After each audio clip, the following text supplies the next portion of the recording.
जी record है ना भाई। सर आज बीजेपी विधायक दल की बैठक है, क्या कुछ रणनीति रहने वाली है आज? विधानसभा में जब जब भी सत्र बुलाया जाता है, भारतीय जनता पार्टी विधायक दल प्रत्येक मंगलवार को, जिस दिन वर्किंग डे है, अपने विधायक दल की बैठक बुलाते हैं। यथासंभव माननीय मुख्यमंत्री जी भी उसमें पधारते हैं और विधानसभा की फ्लोर पर होने वाले कार्य, होने वाली रणनीति के संबंध में विचार विमर्श करते हैं। मित्रों, मैं आज आप सबसे विनम्र अनुरोध करूंगा कि हमारे मत और मतैक्य होना एक स्वाभाविक राजनीतिक प्रक्रिया है। हम लोगों की मतभेद अवश्य हो सकते हैं, मनभेद हमारा कभी नहीं होता है, लेकिन आज सभी बड़े बड़े समाचार पत्रों ने, प्रिंट मीडिया ने जिन शब्दों के प्रयोग से कांग्रेस के प्रदेश अध्यक्ष के शब्दों का प्रयोग किया है, उसको रिपीट किया है। उनके शब्द खुद के नहीं है, वो उन्होंने विधानसभा के अंदर बोले गए शब्दों को रिपीट किया है। ऐसे शब्दों का प्रयोग एक इंडियन नेशनल कांग्रेस के प्रदेश अध्यक्ष करे, इससे घटिया और निंदनीय बात कोई नहीं हो सकती। मैं किसी आसन का सम्मान करूं या नहीं करूं अलग विषय हो सकता है, मेरे मन में सम्मान है या नहीं वो अलग विषय हो सकता है, लेकिन विधानसभा के अंदर ऐसे घटिया शब्दों का प्रयोग करना निंदनीय है। और जैसा मैंने कहा था, मित्रों, मैं पुनः दोहरा रहा हूँ, विधानसभा की फ्लोर पर स्वर्गीय श्रीमती इंदिरा गांधी के लिए किसी ने कोई भी अपमानजनक टिप्पणी नहीं की। तो ये शब्द है, एज इट इज आप ले सकते हैं, स्वर्गीय श्रीमती इंदिरा गांधी, दादी माँ स्वर्गीय श्रीमती इंदिरा गांधी। ये अपमानजनक शब्द नहीं है या असंसदीय शब्द नहीं है। फिर भी कांग्रेस के पास कोई मुद्दा नहीं है, अंतर्कलह है। और कल अंतर्कलह कांग्रेस की देखी, कांग्रेस के जितने भी वरिष्ठ सदस्य हैं, आदरणीय पायलट से लगाकर पारिक साहब से लगाकर प्रतिपक्ष के नेता से लगाकर, जितने कल व्यतीत हुए शायद जीवन में वो कभी नहीं होंगे। और सिर्फ एक व्यक्ति ने, कांग्रेस के वर्तमान प्रदेश अध्यक्ष ने कांग्रेस को हाईजैक कर दिया है, और ऐसी स्थिति में कांग्रेस की स्थिति क्या होगी आप कल्पना कर सकते हैं। धन्यवाद। सर आज धरना प्रदर्शन करने की उनकी है कि अगर घुसेंगे तो सभी 66 विधायक अंदर घुसेंगे, वरना एक भी अंदर नहीं घुसेगा। कल उन्होंने, मैं जैसा आपकी मार्फत सुना है, कल उन्होंने बाइकाट कर दिया है, और बाइकाट करने के बाद अंदर घुसे तो उनको ये समझना पड़ेगा उनकी रणनीति क्या है। अगर बाइकाट करना है तो बाइकाट करे, अंदर आना है तो अंदर आवे, ज़बरदस्ती आना है तो ज़बरदस्ती आवे, लेकिन एक रणनीति तो तय करे। कल जब ये घोषणा करके गए हम तो बाइकाट करेंगे, कभी भी नहीं आएंगे तो बाइकाट करें, और बाइकाट नहीं करना, अंदर आ रहे तो वेलकम है। और जो प्रतिबंधित है उनको तो विधानसभा की कार्रवाई के अनुसार अंदर नहीं आने दिया जाएगा। संभावना है क्या आपकी? हमारे हमारे दरवाजे हमेशा खुला, कल आप मेरे साक्षी हो। पिछले 3 दिनों से मैंने जितना प्रयास किया और सब एक मत हुए, और एक मत जो विधानसभा के स्पीकर के वैश्य में जो तय हुआ 3 बार सबकी सहमति से, उसके बाद विधानसभा की फ्लोर पे आके नट जाना, ये मेरा समझे इतिहास में ऐसी घटनाएं आज दिन तक नहीं होगी।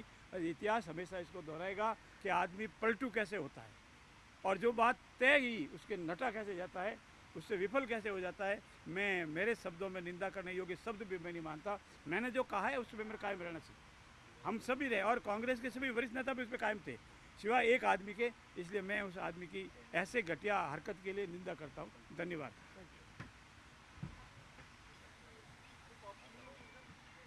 भाई साहब, कल की घटना के बाद में ऐसा लगता है कि कांग्रेस के नेता हैं कई धड़ों के अंदर बटे हुए हैं, आपसी तालमेल नहीं है, सामंजस्य नहीं है, क्या कहेंगे? गतिरोध बना हुआ है विधानसभा। देखिए, मैंने पहले भी कहा था, माननीय भजन लाल जी के नेतृत्व वाली सरकार, भारतीय जनता पार्टी की सरकार जिस तरीके की योजनाएं लेके बजट के अंदर आई है, चाहे पहला बजट हो चाहे दूसरा बजट हो, उससे कांग्रेस के अंदर बौखलाहट है।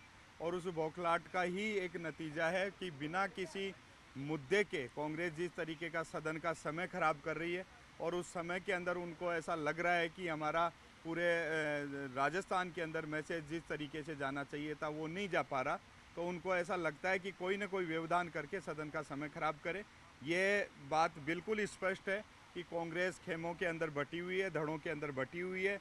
जिसके तरीके से उनका नेतृत्व वो बिल्कुल जीरो है, और जिस पार्टी का कोई नेतृत्व नहीं हो उस पार्टी का कोई आधार नहीं हो सकता। हम तमाम मुद्दों के ऊपर भारतीय जनता पार्टी और भजन लाल जी के नेतृत्व वाली सरकार चर्चा के लिए पहले भी तैयार थी, आज भी तैयार है, और गांव गरीब किसान की आवाज़ बन के तमाम लोगों तक भजन लाल जी के नेतृत्व वाली सरकार की योजनाएं पहुंचेगी। कांग्रेस इसके लिए चाहे कितनी छटपटाहट करे, भारतीय जनता पार्टी और भजन लाल जी के नेतृत्व वाली सरकार के ऊपर किसी प्रकार का कोई फर्क नहीं पड़ेगा। कांग्रेस और बीजेपी की लड़ाई में सदन नहीं चल पा रहा है। प्रदेश की जनता ने जिन नुमाइंदों को यहाँ पर चुनकर भेजा, वो इस तरीके से यहाँ पर लड़ते झगड़ते हुए नजर आ रहे हैं। आपसी जो कलह है वो देखने को मिली, क्या कहेंगे? निश्चित रूप से ये सदन चलना चाहिए। प्रदेश की 8 करोड़ जनता इस सदन की ओर देख रही है। उन्हें लगता है कि उनके द्वारा चुने गए माननीय सदस्य प्रदेश के विकास की बात करेंगे, आम जन के समस्याओं की बात करेंगे। पर कहीं ना कहीं दुख होता है कि इन लड़ाइयों के कारण प्रदेश के वो तमाम मुद्दे, वो तमाम समस्याएं जो प्रदेश की सरकार के सामने आने चाहिए, सदन पे आने चाहिए, वो नहीं आ पा रहे। कल जो घटनाक्रम हुआ वो वाकई चिंताजनक है। हम जैसे जो नए उम्मीदवार जो इस सदन में आए हैं, पहली बार आए हैं, हम सभी के लिए हमने सोचा था कि साहब वरिष्ठ जो भी सदस्य हैं उनसे सीखेंगे, पर ये जो घटनाक्रम चल रहा है ये एक चिंता का विषय है। साथ ही साथ चेयर की एक अलग रेपुटेशन है, आसन का हमेशा सम्मान किया जाना चाहिए। हम सभी आसन के अनुसार चलते हैं, उनके नियमों से चलते हैं। आसन का सम्मान सर्वोपरि होना चाहिए। कल जो भी चीज़ें हुई है, जो भी घटनाक्रम हुआ है, वो वाकई चिंताजनक है। मैं समझता हूं कि भविष्य में ऐसी कोई घटना नहीं घटे और प्रदेश की जनता की बात को, उनके मुद्दों को मजबूती से इस सदन में रखा जाए। धन्यवाद। सरकार की ओर से लगातार सकारात्मक प्रयास किए गए कि सदन का गतिरोध खत्म हो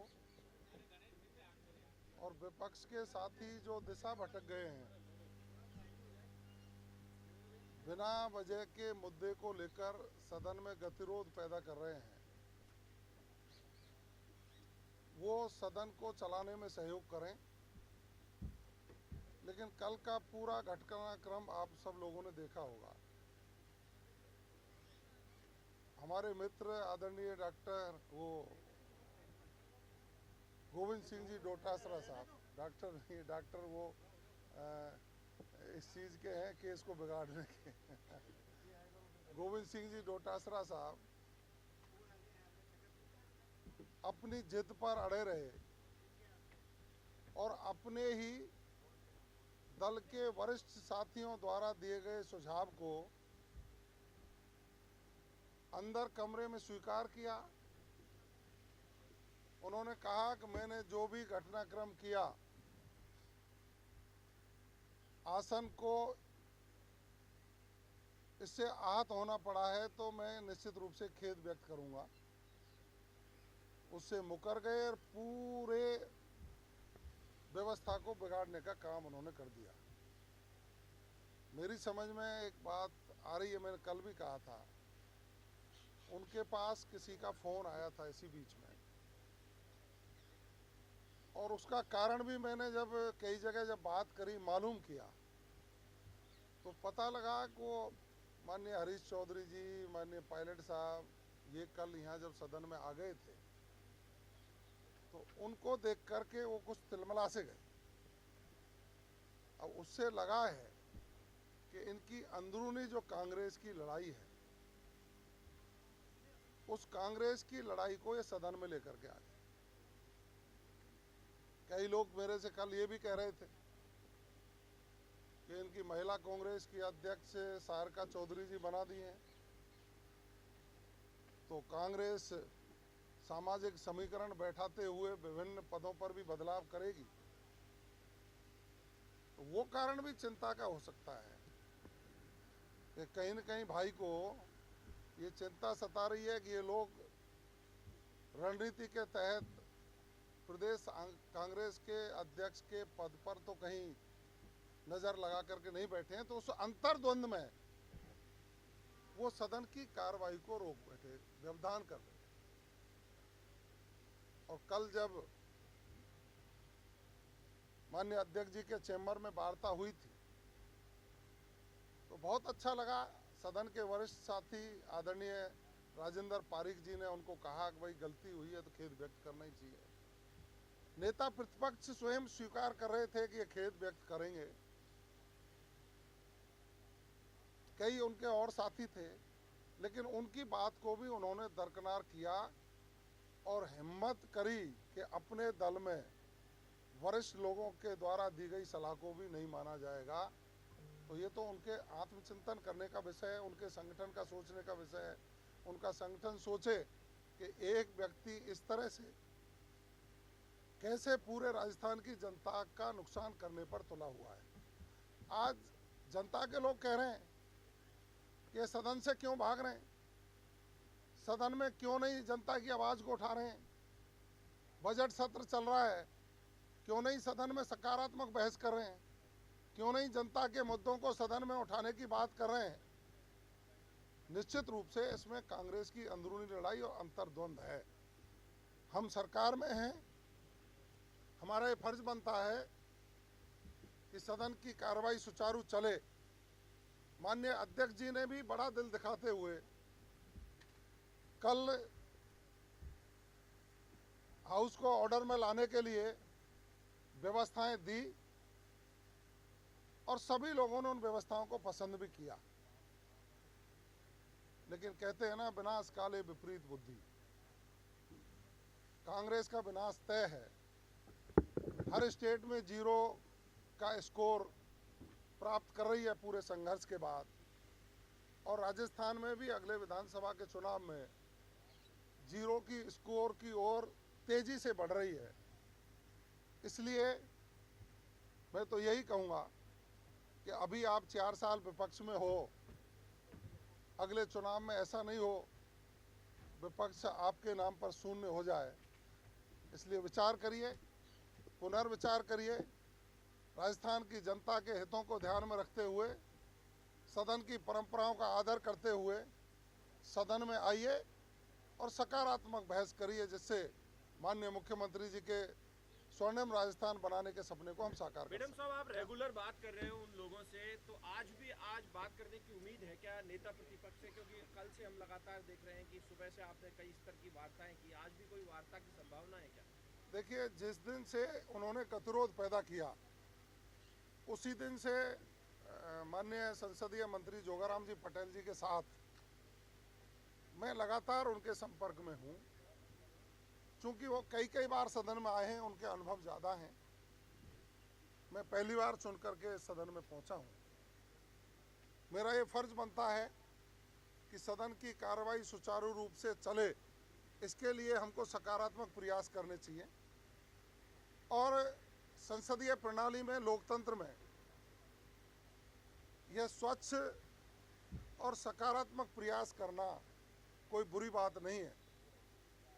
उनको बात की जाती है, उनके सारे दल के सदस्य सहमत होते हैं, वो खुद भी सहमत होते हैं और बाद में मुकर जाते हैं। तो इस पर मैं क्या कह सकता हूँ। हमारा प्रयास लगातार इसका है कि वो सदन में आकर के जनता की बात को कहें, लेकिन वो सदन को छोड़ करके भाग रहे हैं।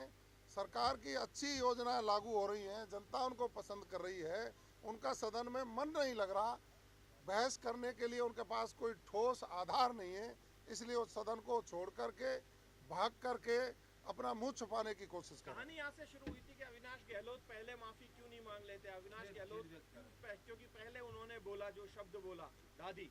देखिए, अविनाश गहलोत जी ने देश की पूर्व प्रधानमंत्री सम्माननीय इंदिरा जी को दादी कह करके संबोधित किया। मैं समझ सकता हूं कि दादी शब्द कोई अपमानजनक नहीं है, असंसदीय नहीं है, लेकिन वो विपक्ष के साथी, सम्माननीय विपक्ष के नेता, वो भूल गए कि हमें किस शब्द पर और किस जगह पर आपत्ति करनी चाहिए। वो जल्दबाजी में, प्रतिस्पर्धात्मक अपने अंदरूनी लड़ाई में वो दादी को ही अपमानजनक कह गए। आज पूरा राजस्थान उनके ऊपर तरस खा रहा है कि आप दादी कहने पर भी आप आपत्ति करोगे, तो कांग्रेस की कल्चर क्या है? फिर दादा और दादी को कहोगे क्या? वरिष्ठ जनों को आप कहोगे क्या? भारतीय परंपराओं को तार तार करने का ठेका क्या कांग्रेस ने ले रखा है?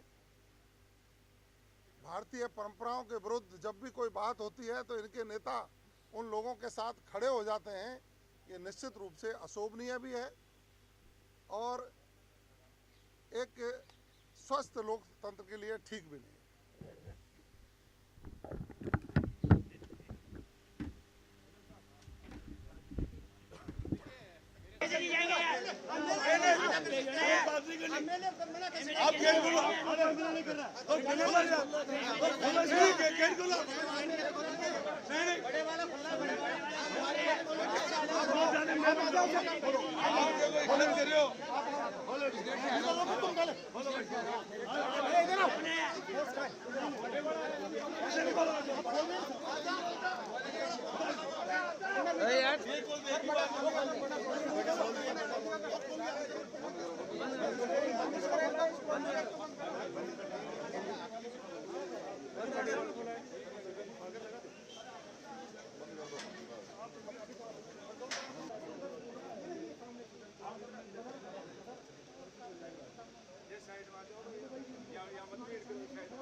आज राजस्थान विधानसभा में मेरा तारांकित क्वेश्चन 1550 नंबर था, जिसमें उसका जवाब मुझे मिल गया। लेकिन मेरा सवाल ये था कि क्या राजस्थान में अल्पसंख्यकों के उत्थान के लिए कोई योजनाएं चलाई जा रही हैं। उसके जवाब में राज्य सरकार ने मुझे जो उत्तर भेजा है उसमें खाली मुस्लिम का ही भेजा, जबकि और मुस्लिम में भी खाली मदरसा का ही भेजा है, जबकि केंद्र सरकार के अधिसूचित समुदायों में जैन, सिख, पारसी, ईसाई, बौद्ध और मुस्लिम 6 समुदाय अधिसूचित हैं। तो मेरा ये कहना है कि क्या जैन, सिख, पारसी, ईसाई, बौद्ध इनके लिए भी राज्य सरकार कोई योजना चलाने का विचार रखती है? क्योंकि मेरा जवाब ही अधूरा था और ये पहला अधूरा जवाब नहीं है। हर सवाल का अधूरा जवाब आ रहा है। सवाल कुछ पूछते हैं, उत्तर कुछ दे रहे हैं। तो मेरा ये आग्रह आज रहा माननीय विधानसभा अध्यक्ष जी के माध्यम से कि सरकार जो माननीय विधानसभा के सदस्य प्रश्न पूछते हैं, चाहे वो तारांकित हो चाहे अतारांकित हो, उनके जवाब पढ़ करके दें। ये जो अधिकारी बिना पढ़ करके और सरकार की तरफ से, जबकि ये विभाग भी माननीय मुख्यमंत्री जी का है, तो मेरा ये कहना है कि मुख्यमंत्री जी के विभाग को तो कम से कम गंभीरता से लें, इस तरीके के जवाब नहीं भेजें। यही मैंने आज कहा। आज जो अध्यक्ष जी हैं वो सदन के अंदर रोते हुए दिखाई दिए और उन्होंने बोला कि मैं एक प्रिंसिपल से और इतने बड़े पद पे पहुंचा, और आज जो मेरे पे आरोप लगाए जा रहे हैं वो सरासर गलत है।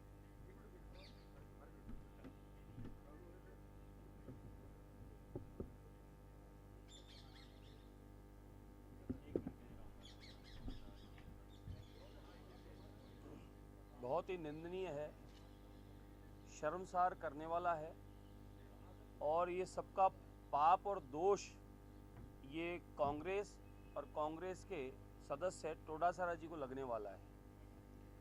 मैं सदन में प्रथम बार चुन के आया हूँ, लेकिन मैं सदन की कार्रवाई देखने का मुझे एक शौक़ था। मैं राज्यसभा हो, लोकसभा हो या हमारी विधानसभा हो, जब सदन चलता था तो मैं उसको टीवी पर देखने का प्रयास किया करता था। लेकिन मैंने इस प्रकार का गतिरोध और इस प्रकार की शब्द मैंने कभी नहीं सुने जो सदन में मैंने देखा। आदरणीय विपक्ष के नेता जूली साहब, उनको दबाने के लिए और जूली साहब का अलग ग्रुप, सचिन पायलट साहब का अलग ग्रुप और टोडासरा साहब का अलग ग्रुप, इन ग्रुपों की आपसी सामंजस्य नहीं बैठ रहा, इनकी आपसी फूट वो फूट का नतीजा है कि हमारे सम्माननीय सदन को, स्पीकर महोदय को इस प्रकार के आपत्तिजनक शब्द बोलकर उनकी आत्मा को ठेस पहुंचाना, सदन का अपमान करना और उन्हें दुख पहुंचाकर आज ये स्थिति ला दी कि सदन में आज अध्यक्ष महोदय को इस बात से पीड़ा हुई और आप मीडिया और पत्र पत्रिकाओं के माध्यम से पूरी देश की जनता को ये पता चला कि कांग्रेस के लोग यहाँ जो चुनकर आते हैं वो जनता की समस्या का निराकरण के लिए नहीं आते। यहाँ हंगामा करना, हुड़दंगबाजी करना, अपमानजनक शब्द बोलना और इस प्रकार की कार्य करने के लिए ये शायद यहाँ चुन के आते हैं। ये जनता को और पता चला है। अब देवतुल्य जनता जिस प्रकार से कांग्रेस को पूरे भारतवर्ष में इनको डिलीट करने का काम किया है, मैं मानता हूं कि आने वाले समय में जो कुछ बचा है वो समाप्त होने वाला है। ये रीति नीति बिल्कुल अपमानजनक बना ली इन्होंने कि सदन में आकर इस प्रकार के शब्द बोलकर किसी को भी ठेस पहुंचाना। हमने खुद ने कल सुना और आप माने कि एक दादी की बात थी। दादी आपको पसंद नहीं आया कहना तो चलो इस बात की, मैं तो खुद मांगता हूं कि चलो आपको दादी पसंद नहीं आया तो दादी शब्द नहीं बोलेंगे इसका, और हमारे मंत्री तैयार है कि आपको दादी रास नहीं आया शब्द तो मंत्री जी बोलेंगे, ये तय हो गया था। ये अध्यक्ष महोदय के सामने इनका एक दल गया और इस गतिरोध को समाप्त करने के लिए आगे हो गए। सत्ता पक्ष ने अपना बात रखी और सब तैयार हो गए। जूली साहब तैयार हो गए, पायलट साहब तैयार हो गए और अन्य जो साथ गए थे वो लोग तैयार, रईस चौधरी इत्यादि, पारिक साहब सब तैयार थे। लेकिन सदन में आने के बाद में कोई फोन टोडासारे जी को ऐसा आया कि उस फोन को सुनने के बाद उन्होंने अंदर जाकर और ये शब्द और बोल दिए कि मेरी जूती ही नहीं मानेगी। सदन में इस प्रकार के शब्द बोलना ये बहुत ही अपमानजनक है। अध्यक्ष महोदय को इस प्रकार से अपमानित करने का प्रयास करना, आप ऊपर चढ़कर बेल के अंदर हाथ इत्यादि लगाने का प्रयास करना, हुड़दंगबाजी करना वहाँ पर, तो ये बहुत ही जो भी है गलत हो रहा है। मैं तो कहूँगा कि टोडासरा साहब जैसे को हमेशा के लिए निलंबित करना चाहिए और सबके सामने बात आनी चाहिए कि इनकी आपसी अंदर का जो मतभेद है, जो फूट है, कि जूली साहब अग्रणी नेता नहीं बन जाएं और सचिन पायलट साहब दोबारा प्रदेश कांग्रेस के अध्यक्ष नहीं बन जाएं। इसलिए सारा षड्यंत्र रचा गया टोडासरा जी के द्वारा और रचने के बाद में हमारे अध्यक्ष महोदय जो सबके अध्यक्ष हैं, ये सदन का अपमान करने का काम जो इन लोगों ने किया वो बहुत ही दुर्भाग्यपूर्ण है। ऐसे लोगों को निलंबन भी करना चाहिए और इनके लिए कोई सजा भी प्रावधान होना चाहिए और अगर कानून नियम बनता है तो मैं कहूँगा कि ऐसे लोगों को तुरंत प्रभाव से बर्खास्त करके इन पे कानूनी कार्रवाई होनी ही चाहिए।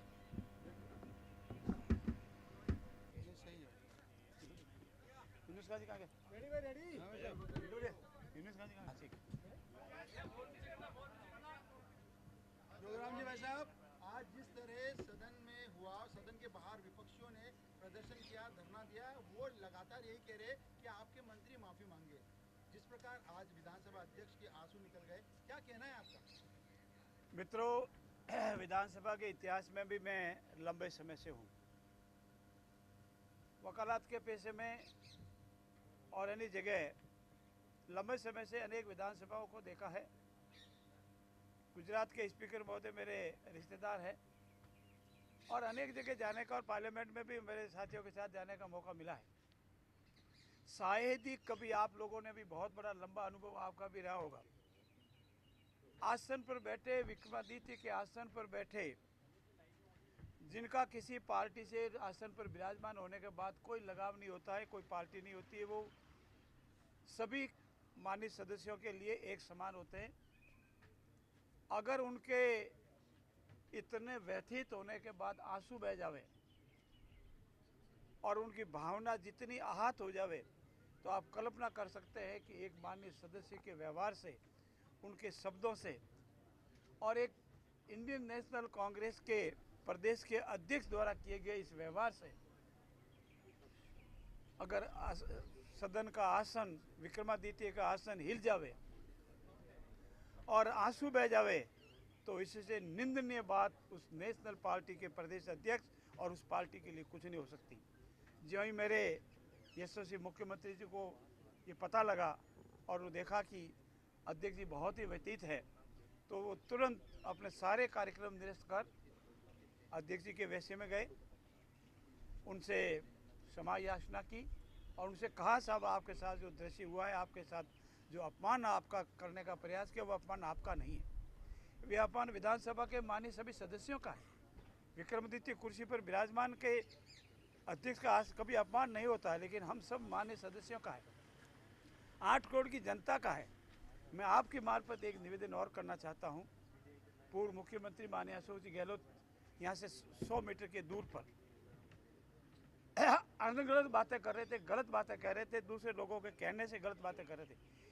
अगर उनके मन में अगर होता कोई आसन के प्रति मान और सम्मान होता, तो जैसे हमारे यशस्वी मुख्यमंत्री जी तुरंत वहाँ गए, वैसे वो भी अंदर आके कह सकते था, ठीक है हमारे सदस्य ने गलत शब्दों का प्रयोग किया है, फिर भी हम सब मिलकर के विधानसभा में गतिरोध दूर करने का प्रयास करेंगे। लेकिन इतना होने के बावजूद भी वो राजनीतिक प्रतिद्वंदिता को पालते हुए, वो भी आसन के प्रति, हमारे प्रति राजनीतिक प्रतिद्वंदिता पाले, हमें कोई ऐतराज़ नहीं। हमारा मत एक ही होता है, हमारे राजनीतिक विचारों की लड़ाई होती है, वो हमको स्वीकार है, हमको वो गाली बोले हमको स्वीकार है। लेकिन विक्रमादित्य के आसन के ऊपर इस तरह का लांछन लगाना, इस तरह के शब्दों का प्रयोग करना, मैं तो धन्यवाद दूंगा आपको, प्रिंट मीडिया और इलेक्ट्रिक मीडिया वालों को। हम तो इस शब्दों का प्रयोग भी नहीं करते, लेकिन मेरे प्रिंट मीडिया ने हिम्मत करके उन शब्दों का उच्चारण वापस रिप्रोड्यूस भी किया है। आज के इतिहास में ये काला दिवस रहेगा हमेशा कांग्रेस के लिए कि इस तरह का आचरण कांग्रेस ने विधानसभा के अंदर किया है। मैं आपको विश्वास दिलाना चाहता हूं, मैं कल भी कहा था, आज पुनः कह रहा हूं कि अध्यक्ष जी के वैसे में जो बात तय हुई उसको पूर्ण रूप से अंदर आ के पलट गए। और अगर आप में मेरा थोड़ा बहुत भी निवेदन है, मानिए जो अंदर हमारे थे साथी, उनको आप कभी भी बाइट से पूछ सकते हैं कि आपको ईमानदारी से बता दीजिए अंदर क्या हुआ था। कांग्रेस के माननीय वरिष्ठ सदस्यों से पूछ लीजिए, वो आपको स्पष्ट रूप से स्वीकार करेंगे कि हाँ तय हुई, और अंदर आने के बाद गोविंद जी टोडरा साहब उससे नट गए। कहीं बात नहीं थी कि मंत्री कोई माफ़ी मांगे, बात ये थी कि पहले प्रतिपक्ष के नेता अपनी बात रखेंगे, वो कहेंगे घटनाक्रम के बारे में, फिर वरिष्ठ सदस्य को हमारे वो आपकी बात कहेंगे, उन्होंने दोनों ने बात कही, फिर मैंने अपनी बात कही। और अगर उनको ये पता होता, ये बात सही होती, तो वो खड़े होने से पहले कहते कि साहब इसको कहिए मंत्री जी मेरे से पहले बोल जाए या माफ़ी मांगे। बोल गए, माफ़ी नहीं मांगी, टाल गए, और फिर एक पलटू तरह की तरह इस तरह से व्यवहार जो किया है वो राजस्थान के विधानसभा में बहुत ही शर्मनाक है। और वो भी कांग्रेस के प्रदेश के अध्यक्ष द्वारा, उसको बड़ा दिल रखना चाहिए। वो कहता साहब मैं मेरी पार्टी का अध्यक्ष, प्रदेश अध्यक्ष हूँ, विधानसभा चले, मुद्दों की बात हो, राजस्थान की जनता के विकास की बात हो, और इस तरह से पलटू बन करके मैं नहीं मांगूंगा, जुत्ती मांगेगी, तेरी जूती मेरी जूती, इन शब्दों का प्रयोग ठीक नहीं है। और सबसे खेजने की बात वो ये कि विधानसभा के अध्यक्ष के वेश्य में उनके स्वयं के वरिष्ठ सदस्यों की मौजूदगी में वही बात को पलट के अभी कह रहे नहीं, ये तय ही नहीं हुआ था। मुझे शर्मनाक बात है। कब कौन हमारी बात पर विश्वास करेगा, कब अध्यक्ष की बात पर विश्वास करेगा, कब उनके वरिष्ठ सदस्य उनकी बातों पर विश्वास करेगा।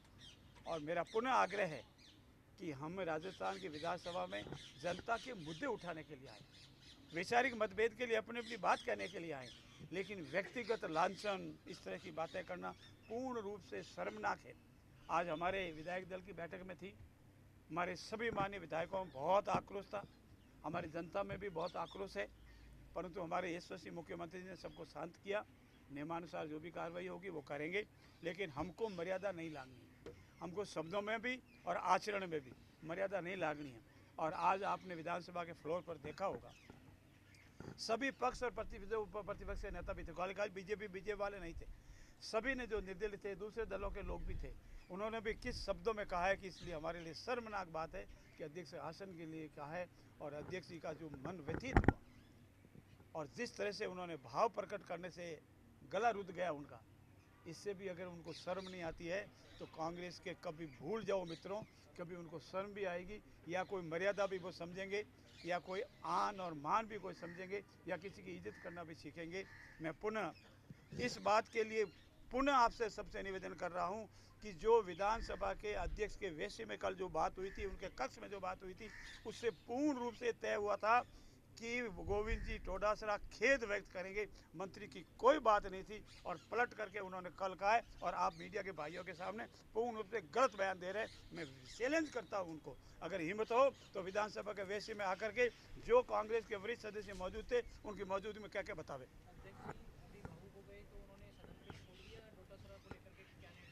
देखिए, ये हमारे लिए बहुत ही दुखद क्षण होगा, पर कई बार मजबूरियां भी होती है।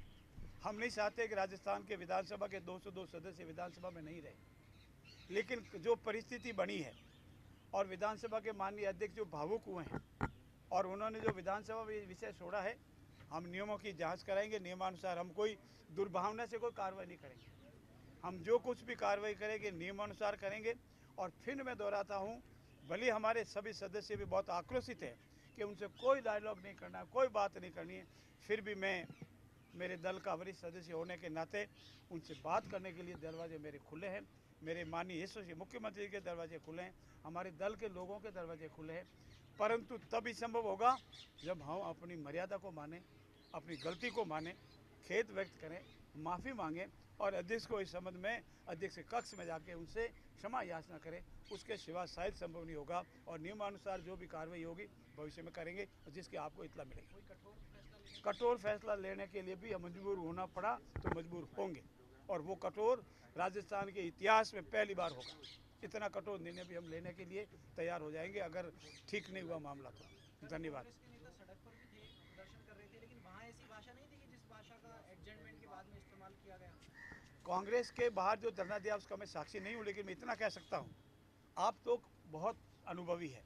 इन्होंने पहले जिलों में आह्वान किया, जिलों की क्या संख्या रही, 15, 20, 50, 10, 20, 15 और कुछ जिले तो ऐसे हैं जिन्होंने आंदोलन भाग नहीं लिया। उनको नोटिस दिया गया उनके अध्यक्ष को, लेकिन उन्होंने कोई परवाह नहीं की, ये गलत हम नहीं लेंगे।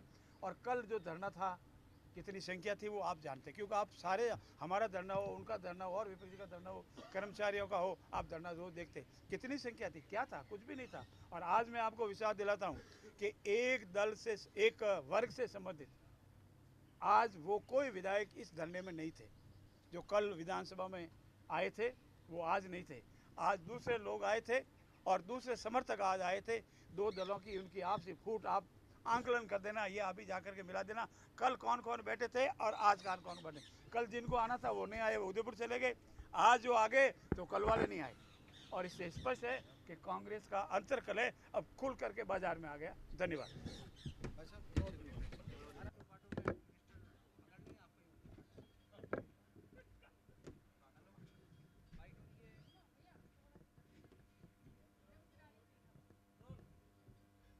आज सदन में जो हुआ, ऐसे इतिहास में कभी नहीं हुआ कि स्पीकर इस तरह भावुक हुए, उनके आंसू छलक पड़े, फिर उसके बाद सीएम खुद पहुंचे, आप भी पहुंचे, क्या रहेगा आगे? देखिए, आप स्वयं सोच सकते हैं, लोकतंत्र के चौथे स्तंभ के आप सभी मेंबर्स हैं। निश्चित रूप से आज सदन में जो भावुक पल था, माननीय अध्यक्ष जी आसन पर भावुक हुए और वो इसलिए हुए कि सदन के ही एक सदस्य जो कांग्रेस के प्रदेश अध्यक्ष भी हैं, उन्होंने 3 दिन पहले सदन की मर्यादाओं को तार-तार तो किया ही, कल वेल में खड़े होकर के जिस तरह के स्तरहीन शब्दों का प्रयोग किया माननीय अध्यक्ष जी के संबंध में, जो स्तरहीन शब्द प्रयोग किए गए, उससे पूरी विधानसभा के सम्माननीय सदस्य और आसन का आहत होना निश्चित है। मैं इतना कहूँगा कि राजस्थान की सबसे बड़ी पंचायत, राजस्थान की विधानसभा के अध्यक्ष जी का भावुक होना, उनकी आंख से गिरा हुआ एक एक आंसू की कीमत जरूर चाहता है। ये लोग गरिमा को भूल गए। आज बाहर धरने पर बैठकर जनता को गुमराह करने का कुत्सित प्रयास अपने भाषणों से क्या जनता जानती नहीं है? जो माननीय पूर्व मुख्यमंत्री अशोक गहलोत जी पूरे सत्र में एक भी दिन अंदर आकर के जनता की बात नहीं कह पाए, वो आज विधानसभा से 500 मीटर की दूरी पर, परिसर से 100 मीटर है और विधानसभा का जो कक्ष है, जो विधानसभा स्थल है, उससे 500 मीटर की दूरी पर, मात्र 500 मीटर की दूरी पर खड़े होकर के राजस्थान की जनता को गुमराह करने का प्रयास कर रहे हैं। माननीय अशोक गहलोत जी, आप यदि जनता के सच्चे हितैषी हैं तो सदन में एक भी दिन क्यों नहीं आए, जनता की बात क्यों नहीं उठाई? और ये कांग्रेस के लोग यदि जनता के सच्चे हितैषी हैं तो बाहर बैठकर जनता को भ्रमित करने का क्यों प्रयास कर रहे हैं? बजट पर बहस चल रही है, यदि बजट में कुछ खामियां कमियां आपको लगती हैं तो जनता के हित में सदन में अंदर रहकर आप जनता की बात क्यों नहीं उठा रहे हैं? ये सिर्फ अपनी गलती को दबाने के लिए कि कल इनके कांग्रेस के प्रदेश अध्यक्ष माननीय गोविंद सिंह जी डोटासरा साहब ने विधानसभा अध्यक्ष जी के कमरे में बैठकर ये हाँ भरी थी कि मैं अपनी गलती के लिए खेद व्यक्त करूंगा। राजेंद्र पारीक साहब उसके गवाह हैं। आज वो कह रहे हैं कि कोई गीता पे हाथ रख के कह दे, तो आप आत्मचिंतन करिए, मनन करिए। आपके ही दल के वरिष्ठ सदस्य आदरणीय राजेंद्र जी पारीक साहब द्वारा ये प्रस्ताव रखा गया था कि जो गोविंद सिंह जी डोटासरा साहब द्वारा आसन के प्रति गलत व्यवहार किया है, उनकी भावना को आहत किया गया है, उसके लिए वो खेद व्यक्त करेंगे। और मैं कह रहा हूं, मैं स्वयं उस वार्ता में मौजूद था। सदन की स्वस्थ परंपरा के अनुसार दोनों दलों के प्रमुख लोगों ने बैठकर ये तय किया कि हम सदन को शांतिपूर्वक चलाएं और राजस्थान की जनता के हितों में निर्णय लें, और उसके लिए जिसने जो गलती की है उसके लिए वो खेद व्यक्त करे। तो डोटासरा जी ने कहा था कि मैं खड़ा होकर के खेद व्यक्त करूंगा, हाँ भर के आए। लेकिन अध्यक्ष जी के कमरे से और विधानसभा के सदन तक आने में किस नेता ने उनको गुमराह किया, ये यक्ष प्रश्न है कि वो कांग्रेस की व्यवस्थाओं को तार तार करने पर कौन नेता लगे हुए हैं। ये उनका अंदरूनी मामला है, उनके दल का मामला है। लेकिन जब कोई बात आएगी तो बाहर जरूर निकलेगी। कांग्रेस जब सत्ता में थी, उनकी सरकार को गिराने के जो षड्यंत्र रचे गए थे, वो अब इनके विधायक दल को भी दो भागों में विभाजित करने की चिंगारी शुरू हो गई, क्योंकि इनको माननीय जूली जी का नेतृत्व पसंद नहीं आ रहा। नेता प्रतिपक्ष के रूप में उनकी जो परफॉर्मेंस राजस्थान की विधानसभा में इनको रास नहीं आ रही है। सारिका सिंह महिला कांग्रेस की अध्यक्ष बन गई। जातीय समीकरण के आधार पर कुछ और परिवर्तन किए जा सकते हैं, वो भय शायद इनको सता रहा है। तो मैं इतना ही कहूँगा कि इन लोगों को जनता से माफ़ी मांगनी पड़ेगी। जनता के हितों पर कुठाराघात कांग्रेस के लोगों के द्वारा किया गया है। जिस उद्देश्य से किसी सदन में पहुंचाने के लिए किसी सदस्य को चुना जाता है, उस उद्देश्य की पूर्ति न करके थोती राजनीति करने पर उतारू हुए हैं। भारतीय जनता पार्टी का विधायक दल संकल्पित है कि माननीय मुख्यमंत्री जी के नेतृत्व में राजस्थान के अंतिम पंक्ति में बैठे व्यक्ति को समृद्ध करके राष्ट्र की मुख्य धारा में जोड़ने के लिए, इंफ्रास्ट्रक्चर डेवलपमेंट के लिए, उनके अच्छे स्वास्थ्य के लिए, पेयजल और सिंचाई के लिए पानी की व्यवस्था, विद्युत व्यवस्था निर्बाध रूप से मिले, शैक्षणिक व्यवस्था अच्छी हो, कानून व्यवस्था सुदृढ़ हो, सबको संकल्पित करते हुए हम राजस्थान को अग्रणी राजस्थान बनाने को जो सपना है, उसको माननीय मुख्यमंत्री जी के नेतृत्व में पूरा करेंगे। जैसे क्या जैसे अभी सीएम साहब की मीटिंग हुई है स्पीकर से, जो उनके भावुक होने के बाद तो क्या आप सोच रहे हैं कि जो माननीय सदस्य जिन्होंने इस तरह कृत किया है, इस तरह के अमर्यादित भाषा, उनके खिलाफ कोई कार्रवाई की तैयारी हो रही है? कि ये सदन के अंदर की चर्चा है, जो भी न्यायोचित प्रक्रिया होगी वो अपनाई जाएगी। लेकिन मैं पुनः रिपीट कर रहा हूँ, प्रदेश कांग्रेस के अध्यक्ष माननीय डोटासरा साहब द्वारा कल भी सदन में जो अमर्यादित भाषा का प्रयोग करते हुए प्रदर्शन किया, वो सदन की परंपराओं को तार तार करने वाला है, अक्षम्य है। ये चौक ये रहा नीचे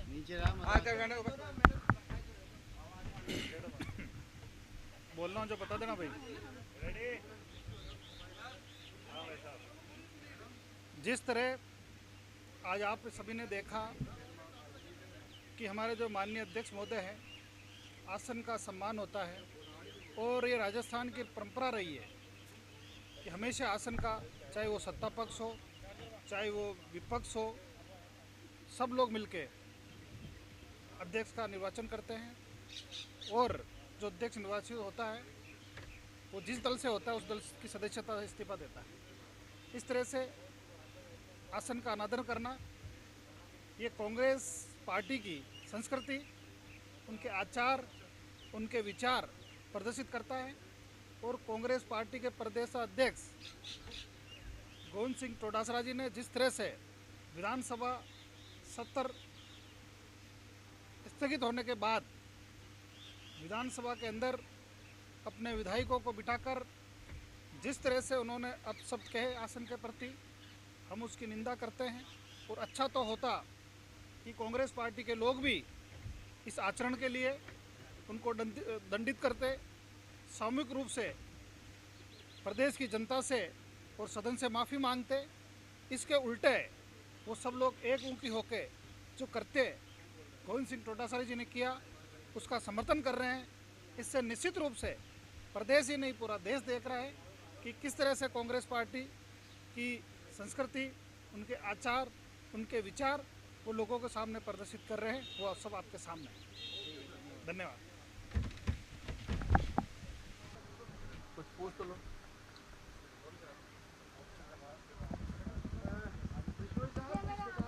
घटनाक्रम के 5 दिनों से लगातार चल रहा है। आज तमाम जो कांग्रेस के लीडर है उन्होंने वहाँ विरोध प्रदर्शन करा है। पूर्व मुख्यमंत्री अशोक गहलोत ने विधानसभा अध्यक्ष की कार्यशैली पर तक सवाल खड़े कर दिए। अध्यक्ष की आंखों से आंसू आपने भी देखा होंगे सदन के अंदर। देखिए, प्रदेश की जनता महत्वपूर्ण बजट सत्र चल रहा है। हमारे यशस्वी मुख्यमंत्री आदरणीय भजनलाल जी शर्मा लगातार इस अल्प समय के अंदर दूसरा बजट भी पेश हो चुका है आदरणीय वित्त मंत्री दिया कुमारी जी के द्वारा। और इस महत्वपूर्ण विषय पर विपक्ष को जो अपनी भूमिका निभानी चाहिए, क्योंकि लगातार पहला 4,90,000 करोड़ का बजट, दूसरा लगभग 5,37,000 करोड़ का बजट, ज़्यादा विपक्ष के साथियों के पास कुछ कहने को बचा नहीं, तो उलूल जुलूल विषय के ऊपर चर्चा। कल अध्यक्ष जी के साथ में हुई चर्चा आपने, हमने, सबने, पूरे प्रदेश ने अच्छी तरीके से अध्यक्ष जी के द्वारा भी सुनी। कहीं पर भी मंत्री के द्वारा खेद प्रकट की चर्चा ना होने के बावजूद भी विपक्ष के साथी इस बात का तूल देने में लगे हुए हैं। प्रदेश की जनता को गुमराह करने का असफल प्रयास कर रहे हैं। मैं मेरे विपक्ष के साथियों को भी कहना चाहूँगा, इन असफल प्रयासों का समय जा चुका है। नई पीढ़ी आपको लगातार समझ रही है और माननीय वरिष्ठ अशोक गहलोत साहब को खुद को भी सदन के अंदर भी तो आना चाहिए।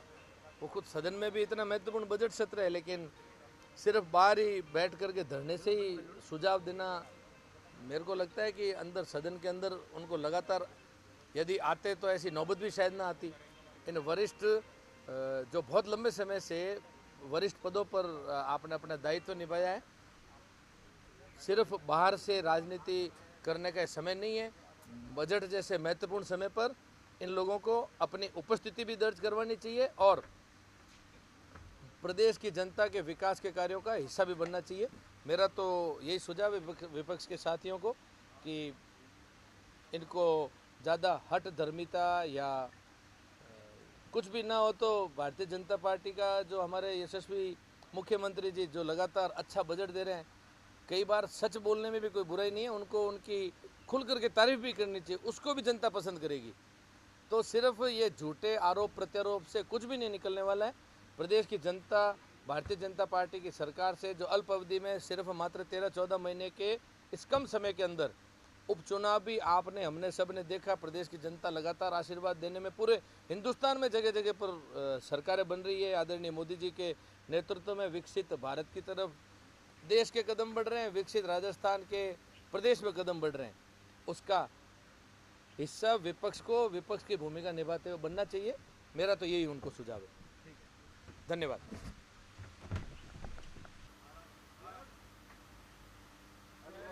शर्मा जी, आज आप राजस्थान पधारे हैं, जयपुर पधारे, क्या प्रयोजन था? नहीं, देखिए मैं भारत सरकार में जो हिंदी की संसदीय उप समिति प्रथम उप समिति है उसका मैं चेयरमैन हूँ।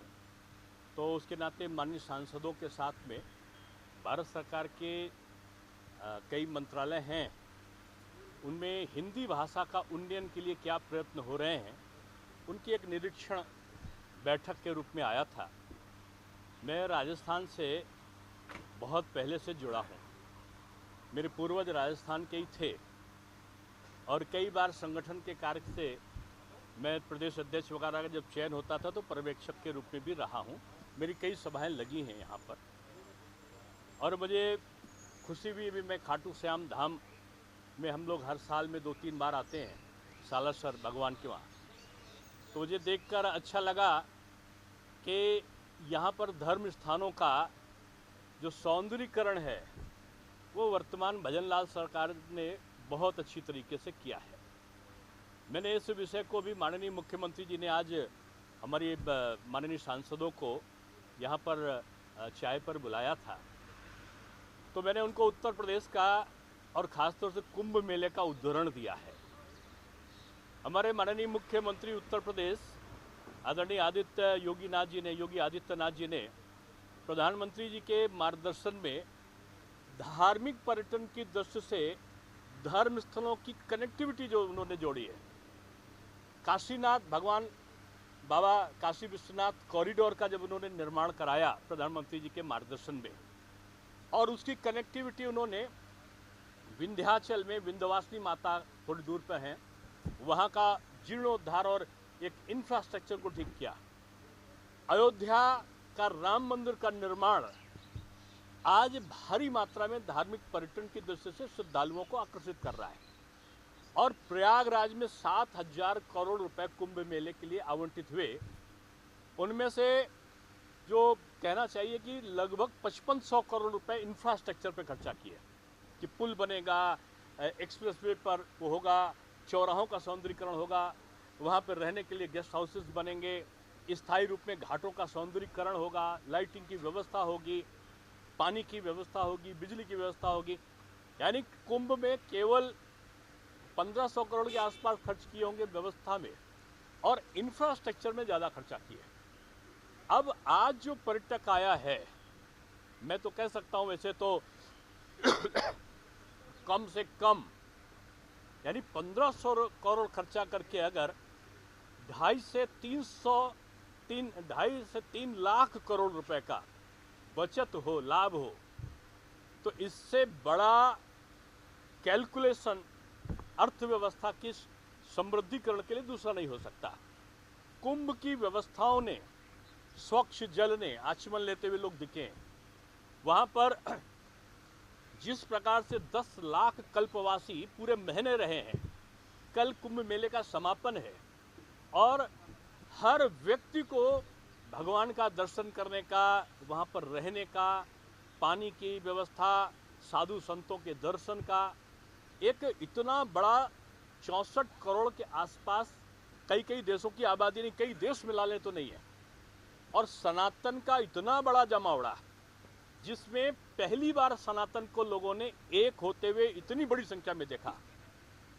वहाँ पर लोग स्नान कर रहे थे, वहाँ पर केवट जी भी थे, निषाद जी भी थे, वहाँ पर मीणा जी भी थे, वहाँ पंडित जी भी थे, तो वहाँ पर ठाकुर साहब भी थे, सब हाथ मिलाकर एक साथ स्नान कर रहे थे। धार्मिक सहिष्णुता का, एकता का, समन्वय का सबसे बड़ा प्रतीक कुंभ का मेला बना है। और इसके प्रणेता के रूप में हमारे देश के प्रधानमंत्री जी और मुख्यमंत्री योगी आदित्यनाथ जी थे। कल हमारे वहाँ समापन है कुंभ मेले का। आज जो वार्ता का विषय मुख्यमंत्री जी के साथ मेरा था, क्योंकि मैं आदरणीय वसुंधरा जी जब थी तो मैंने यहाँ पर मैं आया था और मैं डिप्टी सीएम था यूपी का। तो मेरे आग्रह पर उन्होंने काफ़ी पैसा खाटू श्याम धाम को दिया था, पार्किंग के लिए, सीवरेज के लिए, वहाँ की सड़कों के लिए। और खाटू धाम श्याम के जो मंदिर के व्यवस्थापक है उन्होंने काफ़ी बड़ी जगह को उसको डेवलप किया है। खाटू धाम जो आते हैं वो सालासर जाते हैं, सालासर जो जाते हैं वो शाकंभरी माता जाते हैं, शाकंभरी माता जो जाते हैं वो झुंझुन जो आपका जो दूसरा एक डिस्ट्रिक्ट है जीण माता का, वहाँ जाते हैं। तो ये 4-5 पर्यटक स्थल धार्मिक ऐसे हैं जो एक दूसरे से कनेक्टिविटी इनकी है। यहाँ का इंफ्रास्ट्रक्चर मैंने उनको कहा कि आदरणीय गडकरी जी और आप लोग अगर बैठ लें, क्योंकि उत्तर प्रदेश के डेवलपमेंट में गडकरी जी का भी इंफ्रास्ट्रक्चर बड़ा भारी सहयोग था, तो मैंने कहा वो फार्मूला जो आएगा धार्मिक आस्था का अनुपालन होगा और धार्मिक आस्था के अनुपालन के साथ साथ आपका जो धन का अर्जन है कि वहाँ पर परिवहन का लाभ होगा, इंफ्रास्ट्रक्चर, होटल का व्यवसाय बढ़ेगा, वहाँ पे छोटे छोटे लोगों को, माली हैं, कर्मकांडी लोग हैं, इनको रोजगार मिलेगा। तो ये रोजगार का भी, धार्मिक आस्था का भी और अर्थ संचयन का भी ये साधन बनेगा, ऐसा मैंने सुझाव दिया। उस पर माननीय मुख्यमंत्री जी ने कहा कि 100 करोड़ रुपए उन्होंने खाटू धाम के लिए दिए। मैंने उनसे सालासर, झुंझुनू माता, शाकंभरी माता, इनके लिए भी कहा कि एक सम्मिलित पैकेज टूर को बनावे। उनको ये प्रस्ताव अच्छा लगा है और मैं यही कहूँगा कि धार्मिक पर्यटन के कारण जो लोग हमारे उत्तर प्रदेश के मुख्यमंत्री को कहते थे ये बुलडोजर बाबा है, मैंने उनका नाम बदल दिया और मैंने कहा ये बुलडोजर बाबा नहीं, ये अर्थ प्रबंधन बाबा बन गए। तो यही सब कुछ था। राजस्थान मेरे पूर्वजों की स्थली रहा है। अलवर के ज़िले में जागवास गांव मेरा गांव था, मेरे पूर्वजों का। तो इस स्थली पे आता हूँ तो मुझे एक विशेष स्नेह मेरा जागृत होता है। तो मैं यहाँ पर आया था, आप लोगों ने मुझे आमंत्रित किया, धन्यवाद। एक सवाल मेरा हो रहा है कि आप यूपी से आते हैं, प्रयागराज में महाकुंभ का आयोजन कर रहा था, करोड़ों की संख्या में 64-63 करोड़ लोग आ चुके हैं, लेकिन जिस तरह की राजनीति विपक्षी दलों द्वारा महाकुंभ को लेकर करी जा रही है, चाहे कांग्रेस की हो या समाजवादी पार्टी की, जनता से ये सब नकार दिए गए लोग हैं। और ये योगी जी और मोदी जी को नहीं कह रहे हैं, ये कुंभ को कह रहे हैं। और कुंभ को नहीं कह रहे हैं, ये सनातन को कह रहे हैं। ये सनातन विरोधियों का समूह जमावड़ा, ये सपा, ये कांग्रेस, ये तृणमूल, ये कम्युनिस्ट, ये एनसीपी, ये शरद पवार, ये आम आदमी पार्टी, ये सपा, बसपा, माकपा, भाकपा, इधर का उधर का जितना दल है, ये सनातन विरोधी है। और सनातन विरोधियों को सनातनी एक होकर कुंभ में जो दिखाया है, ये जाति का विभेद सनातन में करने का सपना देख रहे थे। वहाँ जब इन्होंने देखा कि निषाद राज पंडित जी से हाथ मिलाकर डुबकी लगा रहे हैं और वहाँ जाटो जी और रावत जी और पासी जी और सोनकर जी हर हर बम बम बोल रहे हैं, तो इनको लगा कि ये मिल क्यों रहे हैं, ये बांटने वाले लोग हैं, ये काटने वाले लोग हैं। इसलिए जनता ने इनको राजनीतिक रूप में काट दिया है, खत्म कर दिया है।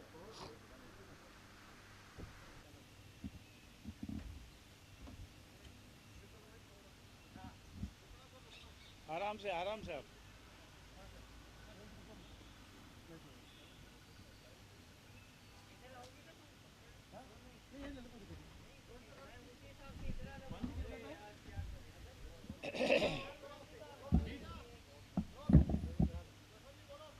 एक मिनट जाओ।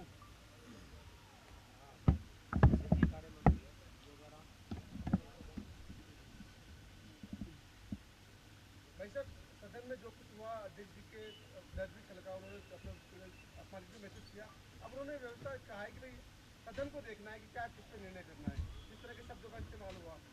माननीय अध्यक्ष महोदय का जो दर्द, और दर्द नहीं है, एक दिल का दर्द आंखों के आंसुओं के रूप में बहा है आज। ये संविधान की मर्यादाओं का उल्लंघन करने वाले लोगों का किस तरह का चरित्र और कथन रहा है, ये आंखों के आंसुओं की मार्फत आज माननीय स्पीकर महोदय का बाहर आया है। जो संविधान की दुहाई देने वाले लोग हैं, उन्होंने संविधान की किस तरह से धज्जियां उड़ाई है, उसका प्रत्यक्ष उदाहरण राजस्थान की विधानसभा है। परंतु उन सब के बावजूद भी आज प्रतिपक्ष के कुछ साथी, प्रतिपक्ष के सब साथी नहीं, कुछ साथी जिनकी संख्या आपके सामने है, हमने भी आपकी मार्फत देखा है, यहाँ धरने पे बैठे थे। उन्होंने जो कुछ भी कहा वो उनको मुबारक है, पर एक विषय मैं आपके सामने रख के जा रहा हूँ। जब इतना दर्द माननीय स्पीकर महोदय का दर्द छलक कर बाहर आया, हमारे मुख्यमंत्री जी गए, उनसे मिले। माननीय पूर्व मुख्यमंत्री अशोक गहलोत जी यही थे। अगर उनके मन में थोड़ा बहुत भी होता कि नहीं, गतिरोध टूटना चाहिए, वार्ता होनी चाहिए, विधानसभा के पटल पर दोनों पक्षों को अपनी अपनी बात रखने मिलनी चाहिए, वो विधानसभा में आ जाते। वो बड़े हैं, वो राजस्थान के पूर्व मुख्यमंत्री है, राजस्थान कांग्रेस पार्टी के पूर्व अध्यक्ष है, हमारे जोधपुर के रहने वाले हैं और केंद्र में मंत्री रहे। उनका कद को हम सब सम्मान देते हैं। अगर वो आ जाते, हमारे स्पीकर साहब से मिल लेते, मुख्यमंत्री से मिल लेते, बात कर लेते कि साहब जो कुछ भी हुआ कोई बात नहीं, उसको ख़त्म करते हैं, तो गतिरोध हर बात को टूटता है। हर विवाद का समझौता आखिरी बातचीत है। डायलॉग होगा तो जरूर समझौता होगा। फिर भी मैं आप कहता हूँ कि कांग्रेस के वरिष्ठ नेताओं का समाचार मिले हैं, मैंने उनको कहा हम खुले हृदय से आपकी वार्ता को स्वीकार करेंगे और सम्मानजनक का कोई बात निकलेगी तो हम तुरंत स्वीकार करेंगे। हम खुद चाहते हैं कि जो भी गतिरोध बढ़ा वो ठीक नहीं है, परंतु उसमें हमारा कोई रोल नहीं है। वो रोल एकमात्र कांग्रेस पार्टी और उसके मुखिया का, जिस तरह से, और उसके बावजूद भी वो आज बाहर बैठकर भी जिस तरह की भाषा का प्रयोग करते हैं वो उचित नहीं है। मैं आपकी मार्फत माननीय प्रतिपक्ष के नेताओं से आग्रह करता हूं कि हमारे दरवाजे हमेशा खुले हैं। मैं फिर आपकी मार्फत कहता हूं, हम उनके घर चले जाएंगे, हम छोटे नहीं होंगे। शायद इतना दुनिया में कोई नहीं कहेगा, हमारे साथी नाराज़ हो रहे हैं, फिर भी हम उनके घर चले जाएंगे। वो कभी आवे, बातचीत करें, हमारे माननीय मुख्यमंत्री से मिले, हमारे वरिष्ठ नेता, हमारे प्रदेश अध्यक्ष से मिले, स्पीकर साहब से मिले, वार्ता शुरू करें। वार्ता शुरू होगी तो कोई न कोई उनका दिन जरूर निकलेगा, ऐसा मेरा मानना है। ऐसा लगता है कि जो गणना किया था वो जनता की मांगों को, जनता की प्रॉब्लम्स पे करते ज़्यादा अच्छा था। एक शब्द को लेकर, एक परिवार को लेकर जो गणना था। सर मैं पुनः आपको दोहराता हूँ, अगर वो ये कह दे कि स्वर्गीय श्रीमती इंदिरा गांधी को दादी करना अपमानजनक है तो हम जो को करने को तैयार हैं। दादी, नाना, नानी ये कोई अपमानजनक नहीं है। दादी सम्मानजनक शब्द है। दादी एक पीढ़ी दर पीढ़ी होती है। क्या राहुल गांधी जी की दादी श्रीमती इंदिरा गांधी जी नहीं है? क्या मेरी दादी जी नहीं है? मेरे नाना जी नहीं है? मेरी, अगर उसका कोई अपमानजनक है तो हम तुरंत मानने को तैयार है। अपमानजनक नहीं है, सम्मानजनक शब्द है। दादी, वो दादी राजस्थान की सबकी दादी है, हिंदुस्तान की नहीं। मेरी दादी, मेरी माँ, हमारी दादी है। लेकिन कांग्रेस पार्टी का जो पीढ़ी बीती है, स्वर्गीय श्रीमती इंदिरा गांधी जी, उसके बाद उनके पुत्र स्वर्गीय राजीव गांधी जी, उसके बाद उनके पुत्र महान राहुल गांधी जी, तो दादी उस लिहाज से दादी है। और उनको दादी पे आपत्ति है। अगर उनको ये आपत्ति, वो कह दे सर यहाँ कहा हाँ हमारी दादी, आपके सामने कहा हमारी दादी है। हमारा मस्तक कहीं किसी को ठेस पहुँचाने का नहीं है, न कभी मस्तक की राय, न किसी कोई भी नेता हो हमारा, हम उनका सम्मान करते हैं। सवाल ये है कि विधानसभा अध्यक्ष ने कहा है मैं अब जो भी करना है, क्योंकि जिस सदस्य ने इस तरह की बातें का इस्तेमाल किया उन्हें सदस्य रहने का भी अधिकार नहीं है। अब जो भी निर्णय करना है उस सदन को करना है, क्योंकि आप जैसे संसदीय कार्य मंत्री, आपको भी बात रखनी होगी अध्यक्ष के सामने। हमारे आप लोग बिल्कुल सही बात है आपकी। हमारे सभी वरिष्ठ नेताओं से बातचीत चल रही है। हमारे प्रदेश के अध्यक्ष आज कुंभ गए हुए हैं, वो कल फिर से वापस आएंगे। देखो हमारे प्रदेश के अध्यक्ष है तो उनसे भी हमारी वार्ता करना हमारा फर्ज होता है। हमारे आदरणीय मुख्यमंत्री से आज 2 बार की वार्ता हुई है। उन्होंने भी कहा है कि हमारे प्रदेश के अध्यक्ष आ जावे, वरिष्ठ नेताओं से साथ बैठ करके बात करेंगे और हम ये उनसे निवेदन करेंगे प्रतिनिधि कि वो हमारे मुख्यमंत्री जी से अनुरोध करें तो हमारा ठीक रहता है, क्योंकि हमारे परिवार के वरिष्ठ हैं। हम उन दोनों से वार्ता करेंगे, हम भी उनसे वार्ता करेंगे और कोई न कोई समाधान निकालने का पूरा प्रयास करेंगे।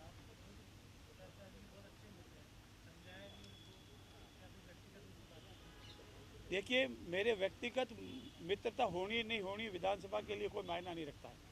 विधानसभा में तो मेरा रोल मेरे स्थान पर है, उनका रोल उनके स्थान पर है।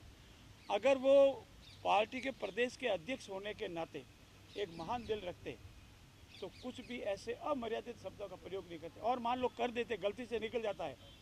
देखो, मेरे शब्द से साले शब्द नहीं निकला था, वो सारे शब्द था, पर उन्होंने कहा आपने साले बोल दिया, मैं सॉरी फील करता हूँ। कोई विषय ही नहीं उठता है। तो अगर वो टोडासरा जी 1 मिनट में खड़े होकर बोल जाते साहब मेरे से निकल गया है या मैंने जान के कह दिया है, इसको आप माइंड नहीं करें, इसके लिए मैं सॉरी फील करता हूँ, ये वैसे खत्म। विधानसभा अध्यक्ष ने हाउस में कहा है कि जो विधायक इस तरह से असंसदीय शब्द बोलता है उसको विधायक रहने योग्य भी नहीं होंगे, तो सदन इसका फैसला करेगा। अब सदन क्या फैसला करेगा? सदन का मैंने आपको बताया ना, हमारे वरिष्ठ साथियों से इसका विचार विमर्श चल रहा है, और विचार विमर्श के उपरांत अगर वो डायलॉग पे नहीं आए और हमको मजबूर किया तो सख्त से सख्त निर्णय भी हम लेंगे। धन्यवाद। पूछ लो, आज पूरी विधानसभा आज सुबह से चल रही है और विपक्ष में जो है कांग्रेस उसमें नहीं है, कोई आज प्रतिपक्ष से बातचीत का कोई सिलसिला शुरू हुआ या उनकी तरफ से या आपकी तरफ से? मैं इतना ही कह सकता हूँ, प्रतिपक्ष की ओर से हमारे पास मैसेज आया है कि जैसे तैसे करके इस डायलॉग को इस विवाद को समाप्त करें, और मैंने उनको सकारात्मक जवाब दिया। हमारी दोस्त कहा है कि हम दोनों मिलकर इसका कोई न कोई समाधान निकालेंगे, ये बात हमारी हुई। देखिए, मैं इस परिवार का हमारे दल का एक छोटा सदस्य हूँ, लेकिन व्यवस्था की दृष्टि से मुखिया हूँ। मैं पहल करूँगा, कोई मुझे नहीं कहेगा, मेरे सदस्य नाराज भी होंगे तो मैं उन्हें मनाऊंगा, मैं पूरी कोशिश करूँगा। अगर वो अपनी हठ धर्मिता से कायम होगी तो सख्त से सख्त निर्णय लेने में भी नहीं हिचकिचाएंगे। 27 तारीख को क्या माने, सख्त निर्णय होगा या कांग्रेस विधायक इंतजार करें 27 तारीख का। कोई जिंदा प्रस्ताव लाने का हो? अभी हमारे दल की बैठक होगी, उस बैठक में मत के विचार विमर्श निर्णय लेंगे। पहले कोशिश करेंगे कि उस स्टेज तक हमको जाना नहीं पड़े, उसके बावजूद भी जाना पड़ा मजबूर में तो हम जाएंगे। कल वर्किंग डे नहीं है, कल महाशिवरात्रि की छुट्टी है, 27 को होगा, 27 को हम फिर कोशिश करेंगे। विधायक दल की बैठक 27 को नहीं है। धन्यवाद।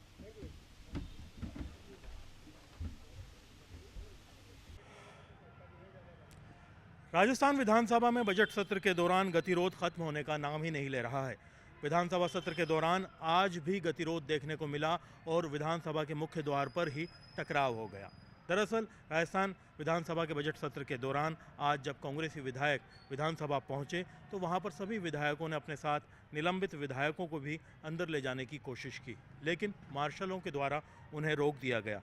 इस पूरे घटनाक्रम के दौरान जो कांग्रेसी विधायक थे वो बाहर ही धरने पर बैठ गए। इस दौरान बजट के अंदर जब प्रश्नकाल और शून्यकाल चल रहा था, बजट के ऊपर चर्चा चल रही थी, तो सदन के अंदर विधानसभा अध्यक्ष भी भावुक हो गए। इस पूरे घटनाक्रम के ऊपर जो सत्ता पक्ष है उसकी तरफ से पूरे मामले की निंदा की गई और ये कहा गया कि जो कांग्रेस के बड़े और वरिष्ठ नेता थे उन्हें सदन के अंदर आना चाहिए था, गतिरोध दूर करने के लिए संवाद शुरू करना चाहिए था, लेकिन उनकी तरफ से ऐसा हुआ नहीं, बल्कि सदन के अंदर अध्यक्ष के भावुक होने पर उन्होंने कहा कि ये ठीक उस घटना के बाद में हुआ है जिस तरह की भाषा कांग्रेसी नेताओं के द्वारा इस्तेमाल में ली गई। फिलहाल कांग्रेस की ओर से पूरे घटनाक्रम के ऊपर लगातार ये बात कही जा रही है कि सदन के अंदर गतिरोध इस बात को लेकर है कि पूर्व प्रधानमंत्री इंदिरा गांधी के ऊपर जो टिप्पणी की गई है उस पर सदन में टिप्पणी करने वाले मंत्री माफ़ी मांगे, उस हिस्से को सदन की कार्रवाई से हटाया जाए, साथ ही साथ इस पूरे घटनाक्रम में जिन 6 विधायकों को निलंबित किया गया है उन्हें बहाल किया जाए। इस बात को लेकर के एक दिन पहले चर्चा भी हुई थी, लेकिन जैसे ही सदन के अंदर कांग्रेस के 3 बड़े नेताओं ने खेद व्यक्त किया, उसके बाद में सत्ता पक्ष की ओर से मंत्री को जो टिप्पणी की गई थी उसके ऊपर माफ़ी मांगनी थी, उन्होंने वो मांगने से इनकार कर दिया। फिलहाल विपक्ष का कहना है कि इस पूरे घटनाक्रम में सत्ता नहीं चाहती है कि विपक्ष के नेता प्रतिपक्ष जो हैं वो सदन में बजट को लेकर के अपनी बात रखें, वो इसे पूरा षड्यंत्र करार दे रहे हैं, जबकि सत्ता पक्ष का कहना है कि इस पूरे घटनाक्रम के अंदर सदन चलाने के लिए कांग्रेस के वरिष्ठ नेता अगर चाहते तो वो संवाद भी कर सकते थे, गतिरोध दूर भी कर सकते थे, नेता प्रतिपक्ष जो हैं वो अगर आगे आकर के बात करेंगे। पूर्व मुख्यमंत्री अशोक गहलोत के ऊपर टिप्पणी करते हुए मंत्री जोगाराम पटेल ने कहा कि वो बाहर मौजूद थे धरने में, बड़े नेता हैं, अगर अंदर आते, विधानसभा अध्यक्ष से मुलाकात करते, मुख्यमंत्री से मुलाकात करते तो गतिरोध खत्म करने का रास्ता खोला जा सकता था। उन्होंने कहा कि हमारे बहुत से नेता ऐसे हैं जो इस बात से नाराज़ हैं, लेकिन अब भी वे ये कोशिश कर रहे हैं कि ये गतिरोध खत्म किया जाए, वार्ता की जाए। उन्होंने कहा कि हम कोशिश करेंगे कि जो 27 तारीख को बैठक होनी है उस बैठक के दौरान गतिरोध दूर हो और इस पूरे घटनाक्रम में अभी तक जो हालात चले आ रहे हैं वो सुधरें और सदन सही तरीके से चले। कैमरा पर्सन मान सिंह के साथ में अरबाज अहमद, न्यूज़ 18 के लिए जयपुर से।